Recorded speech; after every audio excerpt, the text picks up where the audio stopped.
আমি আজকে রান্না করব পটল চিংড়ি রান্না করার জন্য কড়াই বসিয়ে দিয়েছি।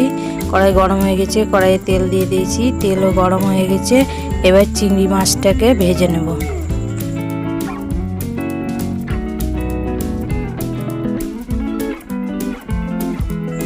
চিংড়ি মাছটা ভাজা হয়ে গেছে, এবার তুলে নেব। এরপর ওই তেলে পটলটাকে ভেজে নেব।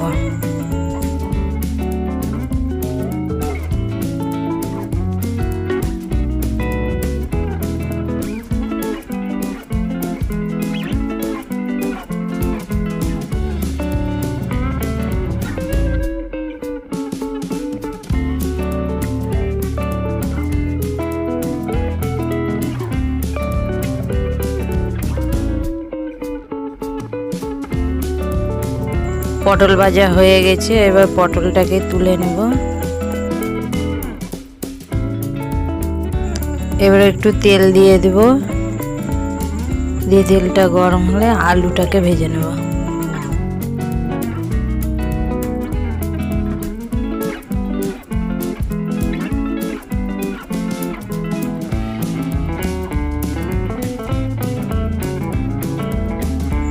আলু ভাজা হয়ে গেছে, এবার আলুটাকে তুলে নেব।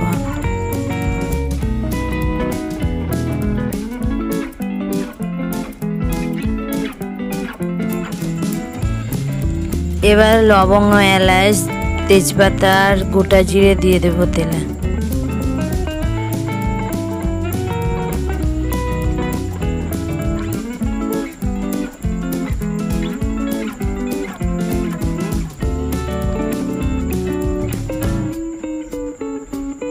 এবার একে একে মশলাগুলো সব দিয়ে দেব। টমেটো বাটা দিয়ে দিলাম, পেঁয়াজ বাটা, 1 চামচ রসুন বাটা দিয়ে দিলাম,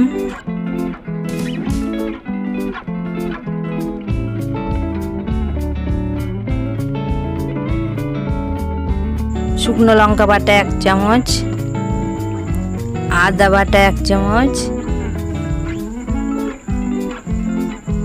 জিরে গুঁড়ো 1 চামচ,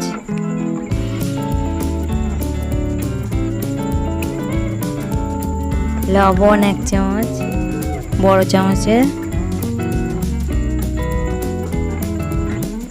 হলুদ 1 চামচ,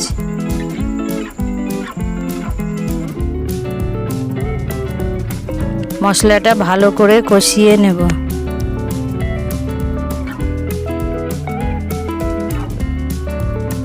মশলা কষা হয়ে গেছে, এবার ভাজা আলু আর পটলটা দিয়ে দেব।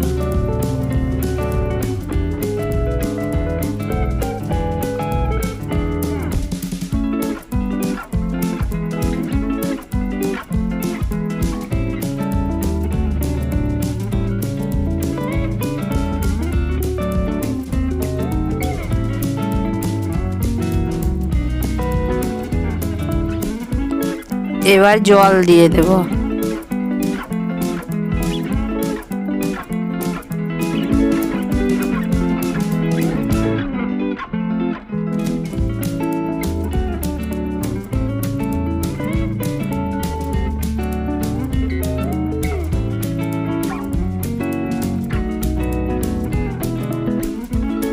এবার ভেজে রাখা চিংড়ি মাছটা দিয়ে দেব। দিয়ে এবার কিছুক্ষণ ফুটিয়ে নামিয়ে নেব।